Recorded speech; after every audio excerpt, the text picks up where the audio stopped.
আমরা কলমি শাক নানা রকমভাবে খেয়ে থাকি, কিন্তু একবার এইভাবে বানিয়ে দেখতে পারেন। গরম ভাতের সঙ্গে অসাধারণ লাগে। তার জন্য আমি 2 আঁটি কলমি শাককে ছোট টুকরো করে কেটে পরিষ্কার করে জল দিয়ে ধুয়ে রেখেছিলাম। অপরদিকে কড়াতে 2 চামচ তেল দিয়ে কিছুটা পরিমাণ বাদামকে এইভাবে ভেজে তুলে নিচ্ছি।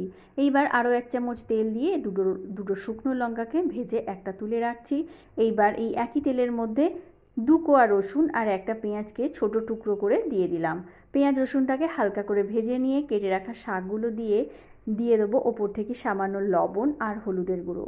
সমস্ত কিছু খুন্তি দিয়ে খুব ভালো করে মিশিয়ে নিয়ে গ্যাসের ফ্লেমটাকে মিডিয়াম টু লোতে রেখে ঢেকে দেব 5 মিনিটের জন্য। 5 মিনিট পর ঢাকা খুলে সেদ্ধ হয়েছে কিনা একটু দেখে নিয়ে ওপর থেকে দিয়ে দেব 1 চামচ চিনি, 1 চামচ পোস্ত আর ভেজে রাখা বাদাম। এইবার নাড়াচাড়া করে নামিয়ে নিলেই তৈরি হয়ে গেল দারুণ স্বাদের টেস্টি শাক ভাজা।